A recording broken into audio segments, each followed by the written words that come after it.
Welcome back to week 7 of Defeating Weekly. I'm your host, Craig Olson, author of Defeating the Unbeatable. First off, I want to thank all of you who have commented on my previous videos and have encouraged me and sharing those videos with others. I really appreciate it. That's the way my goal is, just to get this content out, and hopefully it can help somebody at some point. That is my goal. If you have any questions, concerns, suggestions, or you just want to chat more about a concept that's been talked about in a previous episode or this current one, reach out to me. Say, hey, can we talk? And I will be more than happy to have a conversation with you and be able to dialogue back and forth and get to learn from each other.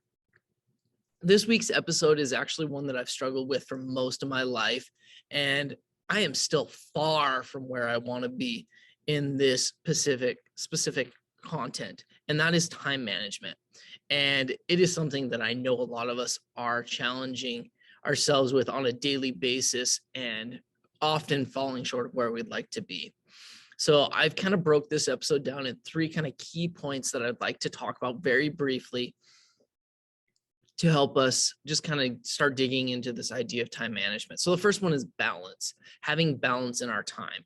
And the kind of 3 big topics I kind of broke it down into are work versus play versus rest. Each one is vital. Okay, work, making sure we are getting our work done that needs to be done so we can pay the bills, we can have a roof over our head, be able to afford to take time to do the next one, which is play. Sometimes play doesn't have to cost money. Sometimes it costs money. But without play, our body is missing some of these key needs that we have. And then finally, rest, being able to relax, rest, sleep is very important. Trying to cram as many work and play hours into a 24-hour day as possible eventually is going to come back to bite us. Okay, so they are all very crucial to your overall health. So making sure you understand to balance all 3 of those. Quote from a very famous author, Brené Brown, says, if we want to live a wholehearted life, we have to become intentional about cultivating rest and play, and we must work to let go of exhaustion as a status symbol and productivity as self-worth. So really kind of looking at how important those 3 pieces are to your overall health is huge. The second key concept I want to talk about is the idea of choosing how you're going to create your time management, whether it be a calendar, a planner, agenda, lists. Whatever works for you is awesome, but you need to make sure that it is not also a distraction for you. In previous episode, I talked about how distractions can prevent us from getting things done that we need to. And cell phones, okay, we talked about cell phones and how they can become such a huge distraction when you come into a specific environment. Cell phones can also be a distraction when it comes to your time management, because while yes, you might have your list or something on there, ooh, it's so easy to click on that link to whatever social media you've got, and all of a sudden now your time has not been used the way you were hoping to have it. Paper lists and calendars work best for me. But I get they might not work the best for everybody, but for me, I've seen huge gains with some of these little steps that I've tweaked over the years and have become more and more successful in completing my tasks and having better time management.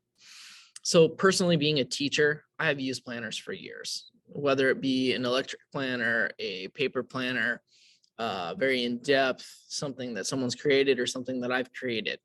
This past year, I've decided to do something I haven't normally done. I've usually had a to-do list on a completely separate notebook or document, and then I had my teacher planner. This year, I decided I've had a column that was completely empty off to the side.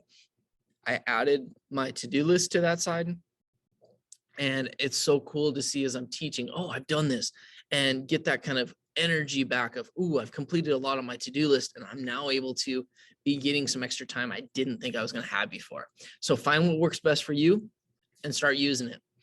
Last and final thing is prioritize the important things that you need to accomplish. So some things might need to be completed like ASAP or have a certain time frame that they have to be completed, done. Others, they might have a little more softer completion times. Prioritize those things that need to get done.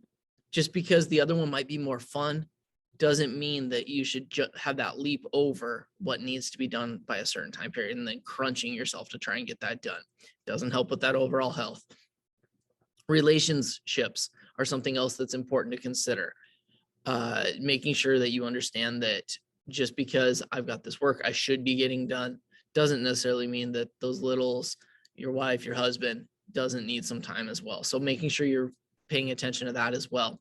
And just kind of a final concept to think about is just because we got to think, because time is your most valuable asset, you can't be willing to give it away to others freely. And that's from John Hall.